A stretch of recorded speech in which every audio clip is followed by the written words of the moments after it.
Hello लोगोफोर बरायबाय बड' जब info अफिशियेल YouTube चेनेलाव आसा खालामो नोंथांमोना गासैबो मोजां दङ। दा एग्जामनि OMR शीट फिलआप खालामनाय डाइरेक्ट रिक्रुटमेन्टनि बागै स्टेप बाय स्टेप नोंथांमोना दिन्थिगोन ग्रेड 4 आनजा 3 आनजा। दा लोगोफोर नोंथांमोना भिडिअ नायनानै मोजां मोनोबा खनसे लाइक खालामदो। टारगेट खालामदों 1000 लाइक्स मोनगोन होननानै।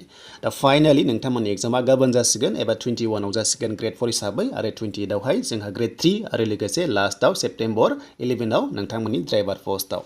दा माबायदि फिलआप खालामनांगौ बेयाव मिस्टेक खालामबानो नोंथांमोननि एग्जामा केन्सेल जायो एबा रिजेक्ट जागोन आरो नोंनि रिजाल्टआ फैनाय नङा। आरो ओरैबायदि मोनसे बाथ्रा जुदि नोंथांमोना एग्जाम लिरनायाव मोनसे चेक खालामनांगोन कुइसन पेपारा गासैबो दङना गैया बेखौ मोजां नाय। जुदि गैयाब्ला बहाबा ब्लेंक थायोबा नोंथांमोना लोगो लोगो रिपर्ट होबानो जाबाय। नोंनि सायाव गोदाननि कुइसन पेपार मोनगोन आरो लोगोसे OMR शीटआ मिस्टेकब्ला नोंथांमोना बेखौबो रिपर्ट हो नोंथांमोना मोनफिनगोन। नाथाय जुदि नों मिस्टेक खालामबा नोंनि सायाव गोदानै होनाय जाया। बेनिफ्राय इन्सट्राक्शन्स नायग्रोनांगौ नोंथांमोना बेयाव नै माखासे मेथड दङ। दा मेथडआ ओरैबायदि खायसे रं आरो राइट बे जाबाय रं बेनिफ्राय राइटआ नोंथांमोना राइट साइड दं कारेक्टआ कारेक्टखौ नोंथांमोना सार्कोल मोनदों बेंखनाव मोजां कालार फुननांगोन। बेबायदि नोंथांमोना माखासे सिन होयोब्ला जानाय नङा। बाट नोंथांमोननि कारेक्टआ जाबाय कारेक्ट मेथडआ नोंथांमोना बेंखनाव कालारखौ फुनजोबनांगोन। बेनिफ्राय बाराबो जानाङा जास्ट नोंथांमोना बेंखनाव मोजां फुनबानो जाबाय जेरै बेयाव नुदों नोंथांमोना सेम प्रसेसआव होनांगोन। बे मोनसे गाइडलाइन्स नोंथांमोना बेखौ गोसोआव लादो जायफ्रा गोदान स्टुडेन्टस नोंथांमोननि थाखाय मोजां जागोन। बेबायदि रोखोमनि मोजां होबानो जाबाय जाहाथे मिस्टेक जायै बायदि अके। नोंथांमोना बेंखनाव जि नुदों बेबायदि रोखोमै होनांगोन। हमना ला नोंनि एन्सारा ए बा नों ए आव बेबायदि होनांगोन।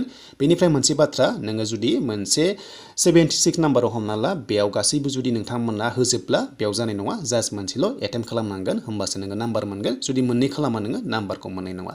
दा बेखायनो हमना ला नोंथांमोना बे रोखोमनि मोजां बेयाव कालार फुननांगोन ब्लेकजों नङाबा नोंथांमोना ब्लुजों बल पेन नोंथांमोना जेल पेन इउज खालामनाङा नङाबा नोंथांमोना रिजेक्ट जानायनि चान्स थायो। मानोना अभार जायो बेबायदि कालारा। दा जायखिजाया नोंथांमोना बुजिबाय बे गाइडलाइन्सखौ। बेनिफ्राय बोरै फिलआप खालामनांगौ जों दानिया नायगोन। दा हमना ला नोंनि एन्सारा बेमोन हमना ला 76 आव बि नाम्बारमोन। जुदि मोनथाम मोनब्रै होयोब्ला बेयाव जानाय नङा। जास्ट नोंथांमोना मोनसेल' बेयाव एटेम्प्ट खालामबानो जाबाय। आरो रं जाबाबो एबा राइट जाबाबो नोङो बे नोंनि सायाव थाबाय। बाट नोंथांमोना कारेक्टखौ होयोबा नाम्बार मोनगोन। जुदि रं जायोब्ला नाम्बार मोननाय नङा आरो माइनास पइन्टबो जानाय नङा बेखौ गोसोआव लादो। बेखायनो जेसेबां हागौ नोंथांमोना एटेम्प्ट खालामनो नाजा। बेनिफ्राय मोनसे ट्रिक्सआ बेनो जि कुइसनखौ नोंथाङा हाग्रोयो बेखौनो गिबियाव एटेम्प्ट खालाम। लास्टआव हायिफोरखौ नोंथांमोना एटेम्प्ट खालामनो हायो। मानोना टाइमिंनि खोथा दङ। जायखौ हादों बेखौनो मोजां होग्रोबानो जाबाय। बिनिफ्राय जोंहा रल नाम्बार फिलआप खालामनाय बेनो इम्परटेन्ट। बेयाव मिस्टेक खालामबानो नोंथांमोनाहाय रिजेक्ट जायो। बेखायनो मोजां लिरनांगौ अके। दा हमना ला माखासे कलम मोनदोंना माखासे टेब मोनदों बेयाव हमना ला 222 गाहाम थायो हमना ला रल नाम्बारा। देन बेयाव आं जास्ट एग्जाम्पल होबाय रेन्डमलि नोंथांमोना गाव गावनिखौ एग्जामाव होनांगोन। जास्ट आं बेबायदि बेयाव रल नाम्बारखौ होबाय अके। बेनिफ्राय मा खालामनांगोन फिलआप खालामनाया माबायदि जोंहाथ' मिथिखाबाय बेंखनाव कालार फुननांगौ नङा होमबा सार्कोलावहाय। दा बेखायनो जों सार्कोलाव जों होनांगोन हमना ला बेयाव 222 दङ। नोंथांमोना फार्स्टआव फैबाय 2आ बहा दङ हमना ला जों बेबायदि स्टेप बाय स्टेप बारलांबाय थागोन राइट साइडजों अके। नोंथांमोना आगदाथिं बारलांबाय थागोन बेनिफ्राय गाहायाव फैगोन गोजौ थांगोन बेबायदि रोखोमनि जागोन। दा एग्जाम्पल नाय नोंथांमोना एग्जाम्पलखौ नाय अब्ला साबसिन बुजिगोन। दा 2आ बाव दङ नोंथांमोना 2खौ बेयाव होदो।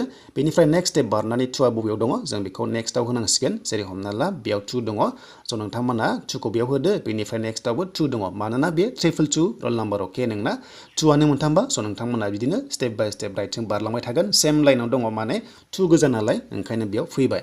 बेनिफ्राय नेक्स्टआव 0 दङ अके 0आ नायदो दानिया बेसेबां डिजिट नाम्बाराव दङ। नोंथांमोना नायदो राइट साइडजों नायोब्ला नोंथांमोना बिथिं मोनबाय नै।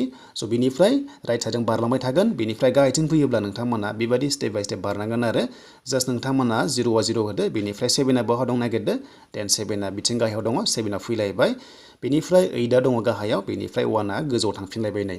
बेबायदि रोखोमनि आरो नोंथांमोना बेबायदि न'खर बारनांगोन होमबासो जागोन। जुदि नोंथांमोना मिस्टेक खालामबा बेयाव नोंथांनि सायाव गोदानै OMR शीटखौ होनाय जाया। नोङो लोगो लोगो रिजेक्ट जागोन। आरो रिजेक्ट जायोब्ला नों एग्जाम लिरियानो साबसिनसै मानोना बेबायदि जायोब्ला नोंनि रिजाल्टआ फैनाय नङा। बेखायनो रल नाम्बार फिलआप खालामनायाव कुइसन बुकलेट नाम्बाराव नोंथांमोना मोजाङै मोजां होनांगोन।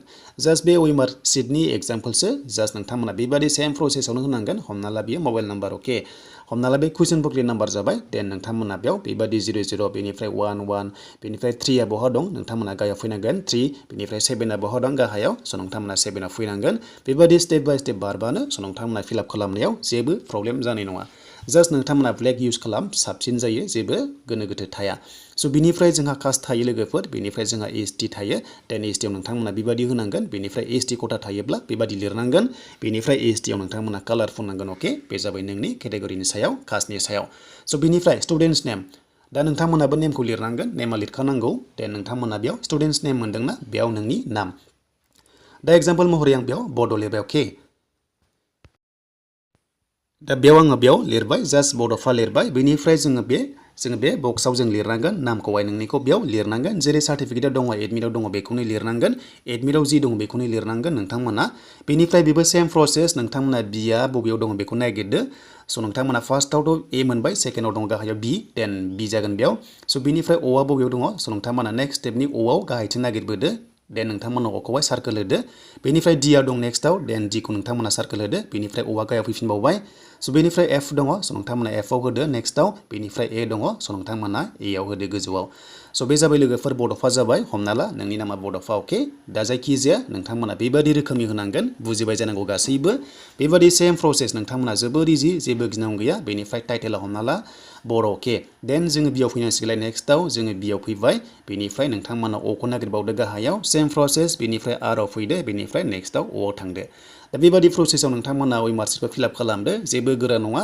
जास्ट नोंथांमोना मा एग्जाम लिरनायनि सिगां गासैबो गाइडलाइन्सखौ नायग्रोदो आरो लोगोसे गासैखौ फरायनानै नोंथाङा मोजां एटेम्प्ट खालामदो स' बिनिफ्राय नोंथांमोननि केन्डिडेट साइन थ' नोंथांमोना साइनखौ होथारनांगौ नङाबा नोङो एबसेन्ट जागोन बेयाव नोंनि साइनखौ होदो नों जि होयो बेनिफ्राय नोंथांमोना राइट साइडआव होनांला बे जाबाय माखासेनि इनभिजिलेटरनि बेखौ नाङा जोंनो देन बेनिफ्राय जोंहा एन्सार अके देन एन्सारा हमना ला एबा नोंनि एन्सारा एबा बे एआव होनांगोन अके नोंथांमोना बे सार्कोलखौ मोजां होबानो जाबाय आं बेयाव जास्ट एग्जाम्पलसो होदों अभार नोंथांमोना हेन्ड राइटिं खालामनाङा क्रस खालामनाङा आरो मोननै मोनथाम खालामनाङा अके जास्ट मोनसेल' जागोन जुदि मिस्टेक जादोंब्ला बे ब्लेंक थांगोन नोंनि एन्सारा फैनाय नङा नाम्बार मोननाय नङा अके दा बेबादि आरो दा बेनोसैमोन लोगोफोर दिनैनि OMR फिलआप प्रसेस देन आसा खालामो नोंथांमोना भिडिअखौ नायनो मोजां मोनदोंबा लाइक कमेन्ट शेयार आरो जायफ्रा चेनेलाव गोदानै फैदोंमोन साबस्क्राइब खालामना ला बेफोरबादि जबनि आपडेट नोंथांमोना मोनबाय थागोन